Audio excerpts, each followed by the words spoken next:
Picture this: you're standing in uniform, chest puffed out with pride, thinking you've spotted an easy target for a harmless prank. The person in front of you doesn't look intimidating at all. In fact, they seem almost out of place in this military setting. Your buddies are watching, expecting a good laugh. You open your mouth, ready to deliver what you think will be a clever joke about someone being in the wrong place at the wrong time. But then, something happens that makes your blood run cold. 3 simple words change everything. Your world flips upside down in an instant. The person you thought was just another lost civilian turns out to be someone who could end your career with a single phone call. Someone whose authority reaches the highest levels of military command. Someone who has earned respect through decades of service while you were still learning to tie your boots. This is the story of what happens when assumptions meet reality in the most shocking way possible. When a moment of misguided humor becomes a life lesson that spreads throughout an entire military base. When a young Marine learns that true leadership doesn't always come in the package you expect. Some mistakes teach us humility. Others teach us respect. This mistake taught everyone involved something much more powerful about the real meaning of service, honor, and what it truly means to be a leader in the United States Marine Corps. The morning sun cast long shadows across Camp Pendleton as Staff Sergeant Michael Torres adjusted his dress blues one final time. Today was special. Today was the annual inspection and ceremony where visiting officials would review the troops, and every Marine on base knew that first impressions mattered more than anything else in the military. Torres had been in the Marines for 8 years now, long enough to know the drill but not quite long enough to have seen everything.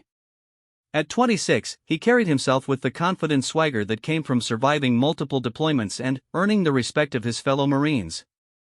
His sandy brown hair was perfectly trimmed to regulation standards, and his uniform bore the crisp creases that spoke of hours spent with an iron and attention to detail that would make his drill instructor proud. The base was buzzing with unusual energy. Word had spread through the ranks that some high-ranking officials were coming for the inspection, though nobody seemed to know exactly who or how high-ranking they were. The rumor mill, that unofficial communication network that every military base relies on, was working overtime. Some said it was a 2-star general from Washington. Others whispered about foreign dignitaries or even senators coming to review their operations. Torres and his squad had spent the better part of the previous week preparing. Every piece of equipment had been cleaned and inspected multiple times. Every uniform had been pressed to perfection. Every boot shined until you could see your reflection. The barracks looked like something out of a recruiting poster, and the common areas were so clean you could probably perform surgery on the floors. As Torres made his way to the assembly area, he passed groups of Marines engaged in last-minute preparations. Some were helping each other with final uniform adjustments, making sure collar pins were straight and ribbons were properly aligned. Others were going over ceremony procedures one more time, practicing their salutes and reviewing the proper protocols for interacting with visiting officials. The atmosphere was tense but excited. These kinds of inspections were opportunities to show off all their hard work and training. For many of the younger Marines, it was a chance to be seen by people who could potentially impact their careers. For the more experienced ones like Torres, it was a matter of professional pride and unit cohesion. Torres had always been something of a class clown among his peers. Not in a way that undermined discipline or authority, but he had a quick wit and wasn't afraid to use it when the situation called for some levity. His fellow Marines appreciated his ability to find humor in difficult situations, and his superiors tolerated it because he knew when to be serious and when a joke might help morale.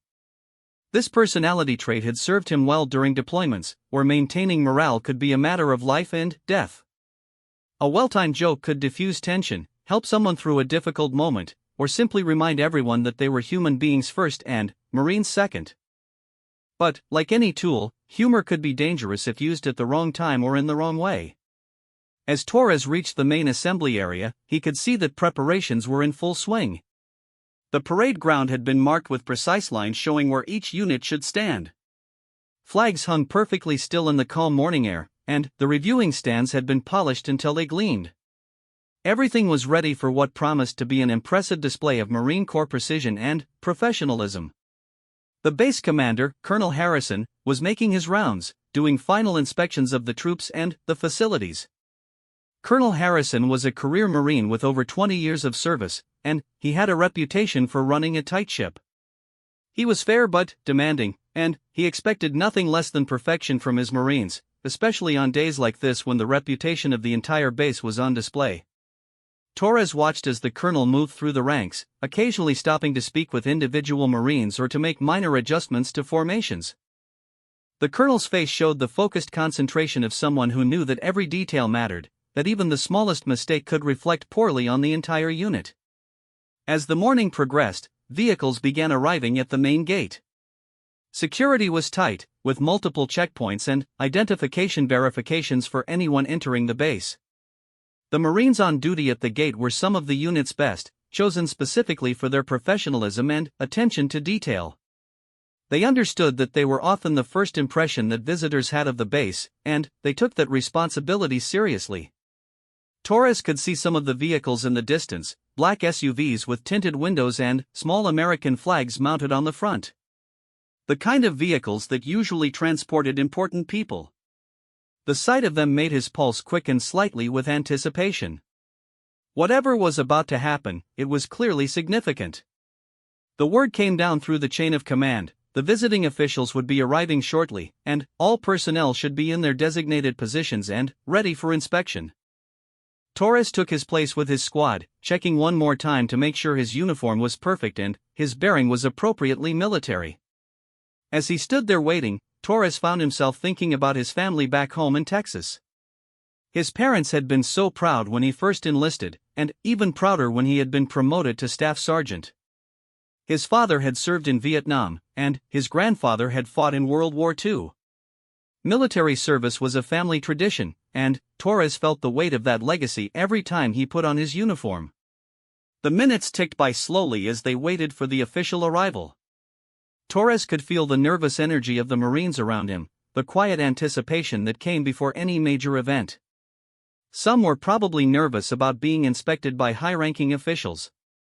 Others were excited about the opportunity to show off their training and professionalism.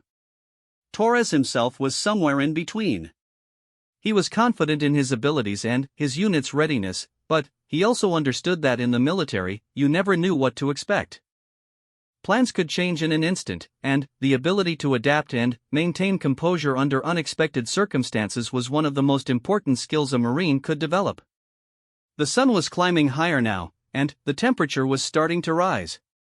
Standing at attention in dress blues under the California sun was never particularly comfortable, but it was part of the job, and every Marine learned to deal with discomfort as a matter of course.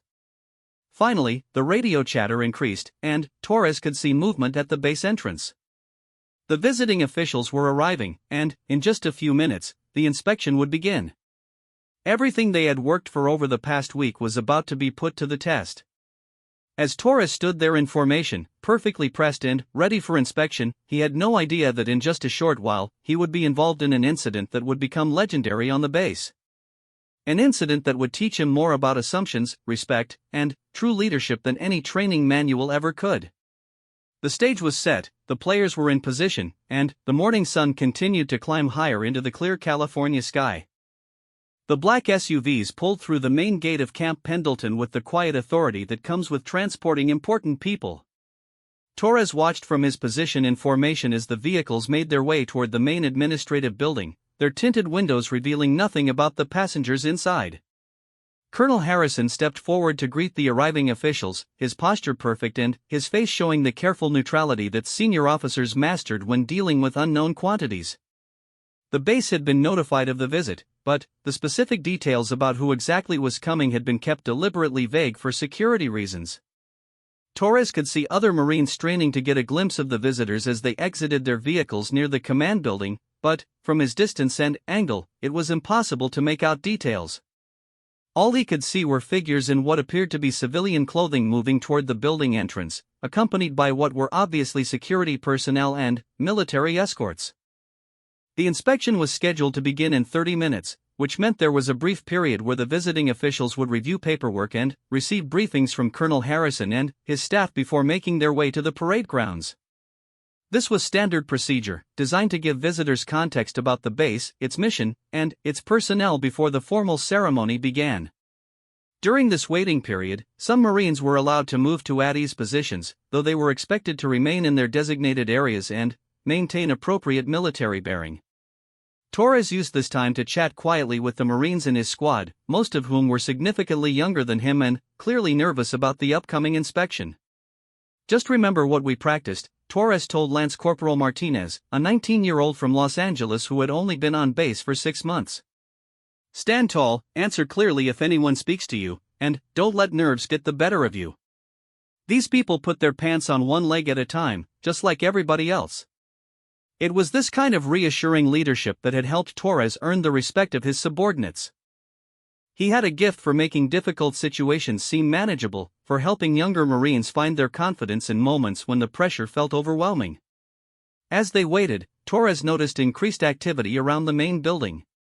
Additional security personnel had taken positions at various points, and he could see that some of the base's senior staff were moving between buildings, clearly involved in final preparations for the visit.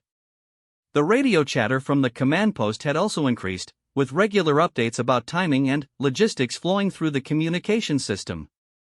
Everything was proceeding according to plan, but Torres had been in the military long enough to know that plans had a way of changing without warning.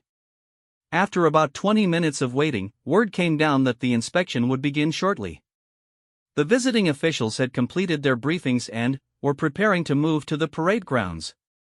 All personnel were ordered to return to attention positions and prepare for the formal ceremony.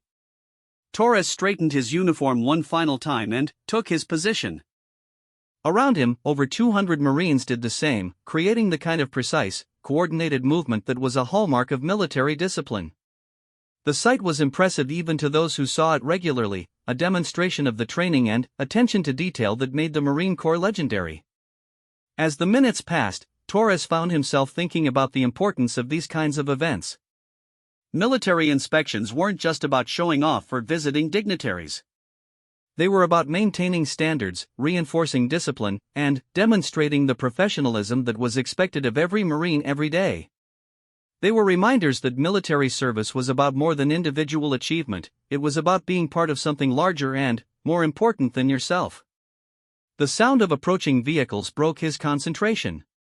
The official party was making its way to the parade grounds, and Torres could see Colonel Harrison walking alongside several figures as they approached the reviewing stand.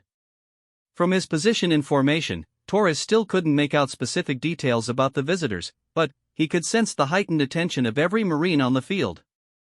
What happened next would later be described by witnesses as either the most embarrassing moment in Torres's military career or the most educational, depending on who was telling the story. As the official party made its way along the formation for the inspection, Torres noticed that one member of the group had separated from the main party and was walking in his direction. This person appeared to be moving more casually than the others, almost as if they were taking an informal tour rather than conducting an official inspection. As the figure got closer, Torres was surprised by what he saw. The person appeared to be a woman, probably in her 50s, wearing civilian clothes that looked more suited for a casual business meeting than a military inspection. She wasn't particularly tall or imposing, and, to Torres's eyes, she looked somewhat out of place among the military personnel and formal atmosphere of the event. The woman was walking with a slight smile, observing the Marines in formation with what appeared to be genuine interest rather than the formal scrutiny typically associated with military inspections. She moved with confidence, but not the rigid military bearing that Torres was accustomed to seeing from high-ranking officials. As she approached Torres's position in the formation, something about her casual demeanor and civilian appearance triggered his sense of humor. Here was what appeared to be a civilian woman, possibly a politician or bureaucrat, wandering around a military inspection as if she belonged there. To Torres, it seemed like an opportunity for a harmless joke that might entertain his fellow Marines and break some of the tension that always accompanied these formal events. Torres had made similar jokes before during less formal occasions, and they had always been well received by his peers. His quick wit and ability to find humor in unusual situations was part of what made him a popular squad leader. He had no reason to think this situation would be any different. The woman continued walking in his direction, and, as she got closer, Torres could see that she was indeed smiling and seemed to be enjoying her tour of the facility. She appeared relaxed and comfortable, not intimidated by the military environment or the formal nature of the event. What Torres couldn't see from his position was the small entourage of high-ranking officers who were discreetly following behind her, maintaining a respectful distance but clearly serving as escorts. He also couldn't see the subtle signs of deference that other military personnel were showing her as she passed, or the careful attention that Colonel Harrison was paying to her movements through the formation. As the woman approached within speaking distance, Torres made what he would later describe as one of the most consequential decisions of his military career. Drawing on his reputation as someone who could lighten the mood with appropriate humor, he decided to make what he thought would be a harmless observation about someone who appeared to be lost or out of place. The morning sun was now fully overhead, creating sharp shadows and highlighting every detail of the scene that was about to unfold. The parade ground was filled with the quiet tension that comes before significant events, and Torres stood ready to make what he thought would be a memorable contribution to the day's proceedings. In the space of a few seconds, everything Torres thought he knew about the situation was about to change dramatically. His assumptions about who belonged where and who held what authority were about to be challenged in a way that would reshape his understanding of leadership, respect, and the true meaning of military service. As the woman drew closer to Torres's position, he could hear the quiet whispers of Marines around him, though he couldn't make out what they were saying. Some seemed excited, others nervous, but there was definitely an undercurrent of unusual energy flowing through the formation. The woman was now close enough that Torres could see details of her appearance. She had gray-streaked hair pulled back in a professional style, and she wore a navy blue business suit that looked expensive but understated. Her shoes were practical rather than fashionable, and she carried herself with the kind of confidence that comes from years of experience in challenging environments. What struck Torres most was how comfortable she seemed in this military setting. Most civilian visitors, especially politicians or bureaucrats, showed some signs of being out of their element when surrounded by Marines in full dress uniform. They tended to stick close to their military escorts and maintain formal demeanor throughout their visits. This woman, however, seemed genuinely at ease, as if she belonged here. Despite this observation, Torres's initial assessment remained unchanged. To him, she appeared to be someone who had probably been invited to observe the inspection as a courtesy, perhaps a local politician or a family member of someone important. Her casual demeanor and civilian clothes reinforced his assumption that she was not part of the military hierarchy. As she approached within a few feet of his position, Torres made his fateful decision. Drawing on years of experience in finding ways to inject appropriate humor into tense situations, he decided to make what he thought would be a light-hearted comment about her apparent unfamiliarity with military protocol. "Ma'am," Torres said with a slight grin, speaking just loudly enough for the Marines around him to hear, "I think you might be lost.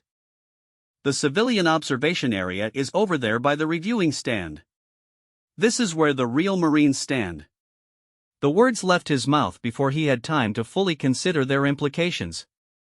He was expecting a good-natured laugh from the woman and some appreciative chuckles from his fellow Marines. What he got instead was something entirely different. The woman stopped walking and turned to face him directly. Her expression didn't show anger or offense, but rather a kind of calm assessment that made Torres suddenly uncomfortable. She looked at him for a moment that seemed much longer than it actually was, and, when she spoke, her voice carried an authority that cut through the morning air like a blade. "Marine," she said quietly, but with unmistakable command presence, "I am General Patricia Williams, and I've been a Marine longer than you've been alive." The effect of these words was immediate and devastating. Torres felt his stomach drop as the full implications of what had just happened crashed over him. Around him, he could sense other Marines freezing in place, their faces showing a mixture of shock and second-hand embarrassment that was almost painful to witness. General Patricia Williams was not just any general. She was a four-star general, one of the highest-ranking officers in the entire United States military. She had served with distinction for over 30 years, including multiple combat deployments and command positions that had made her a legend within military circles.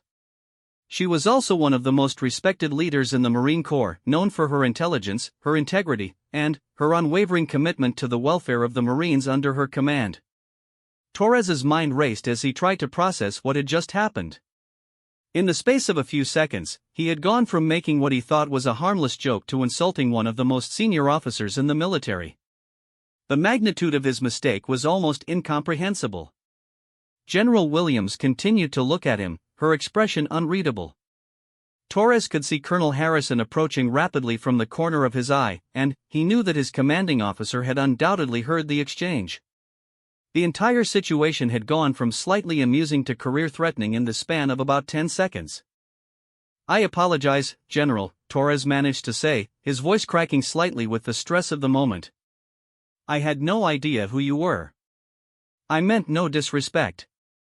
General Williams studied him for another moment, and Torres could practically feel the eyes of every Marine on the parade ground focused on their interaction. The formal inspection had effectively stopped as word of what had happened spread through the formation with the speed that only military gossip could achieve. "Staff Sergeant Torres," General Williams said, reading his name tape, "do you know why I'm here today?"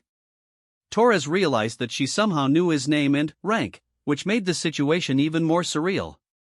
"No, General," he replied, his military bearing returning as his training kicked in despite his emotional turmoil. "I'm here to review this base and its personnel as part of an assessment for a new training program," she explained.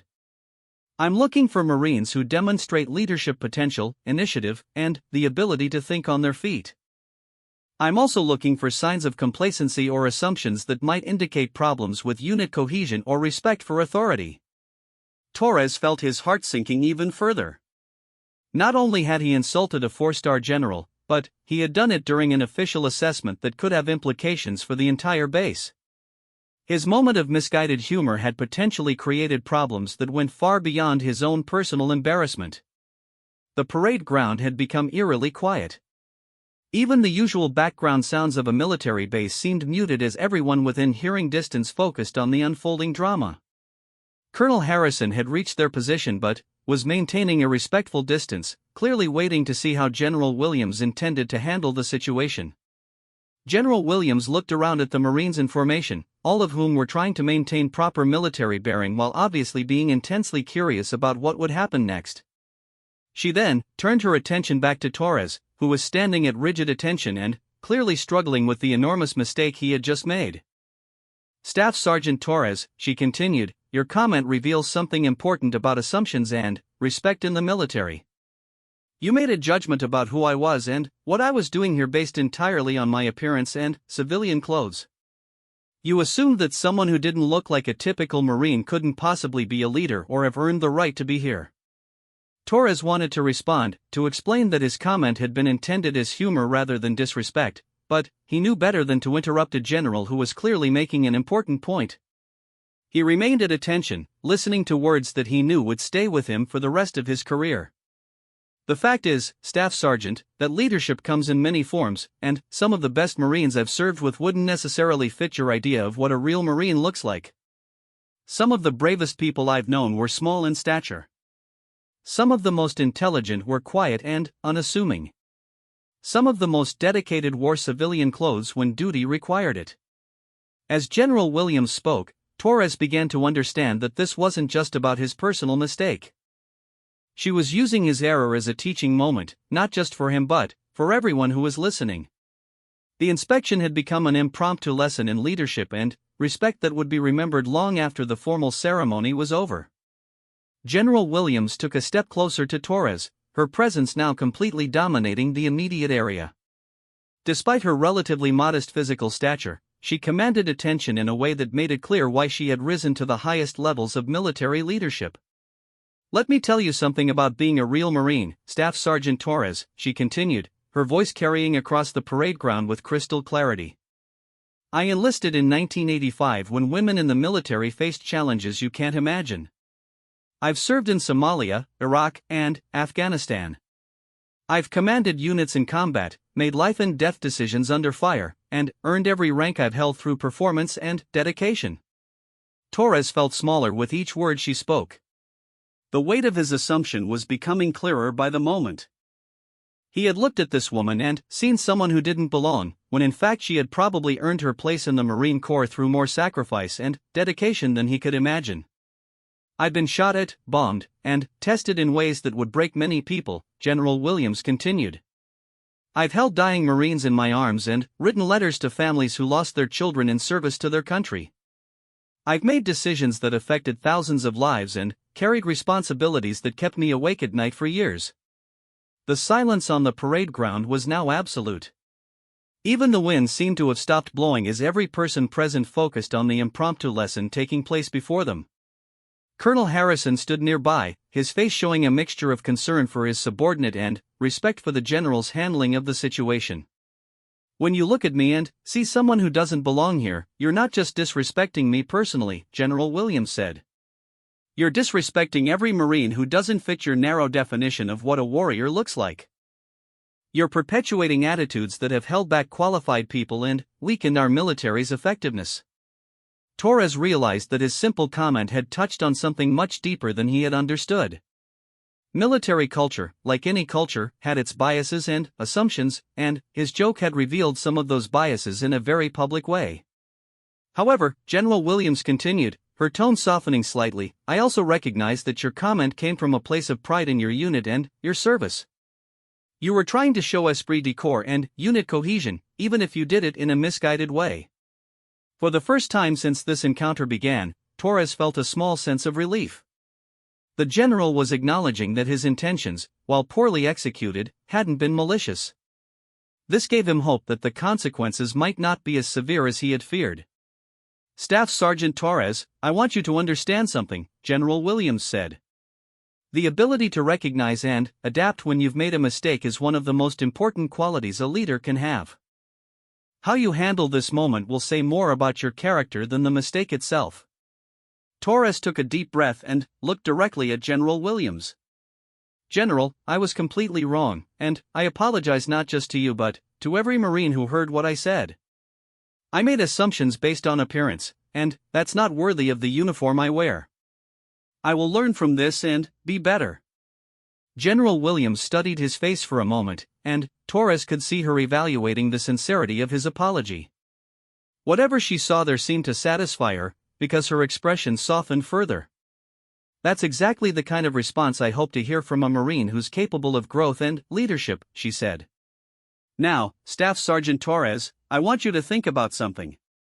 If you were in my position, how would you use this moment to teach not just you, but everyone here, something valuable about service and respect?" The question caught Torres off guard. He had expected punishment or at least a severe reprimand, but, instead, General Williams was asking him to think about leadership and teaching.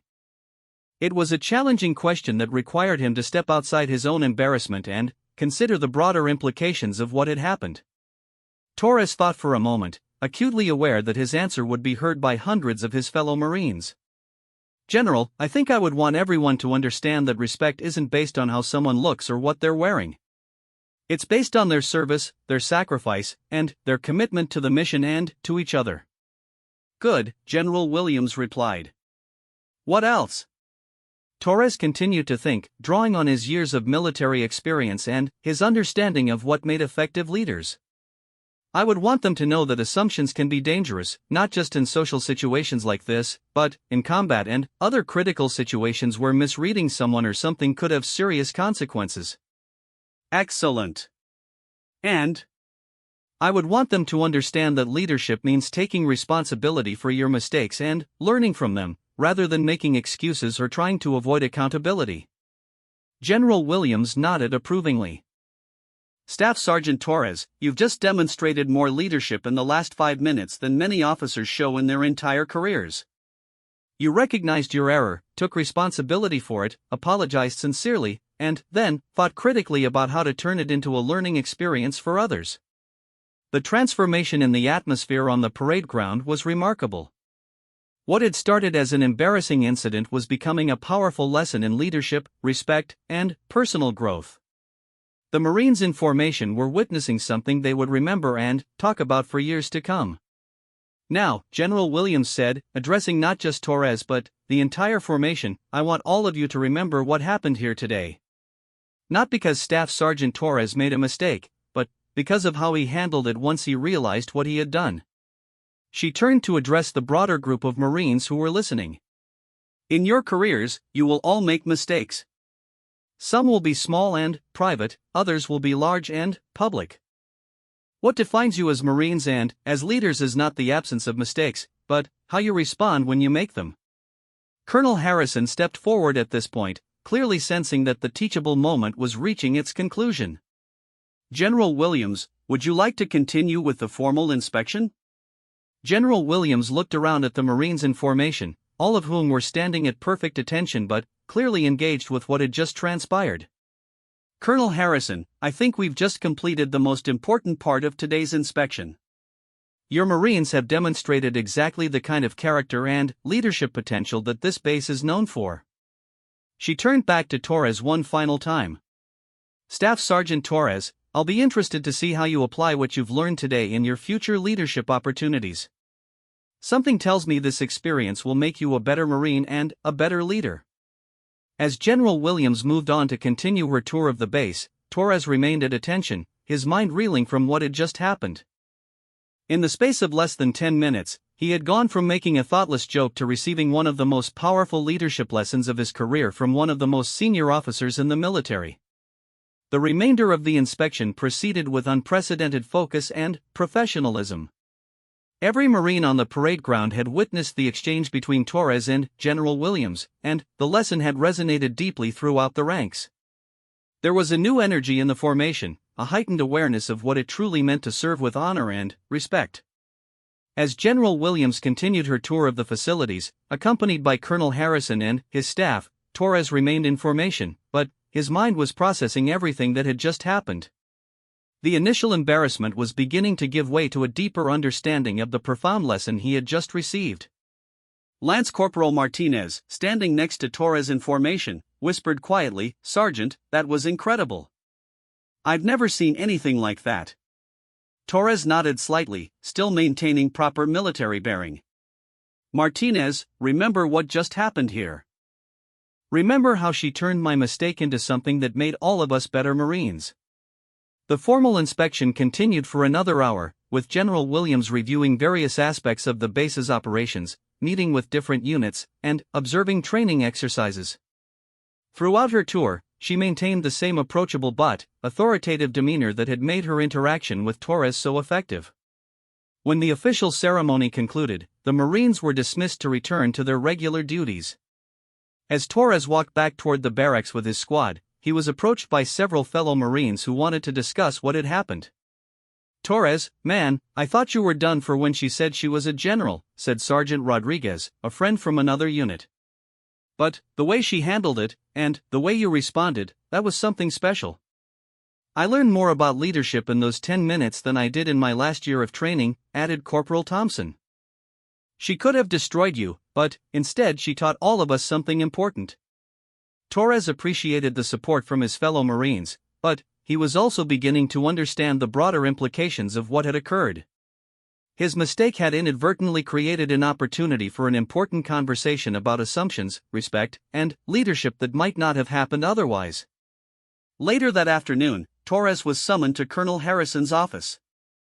As he walked across the base, he wondered what consequences might still be waiting for him.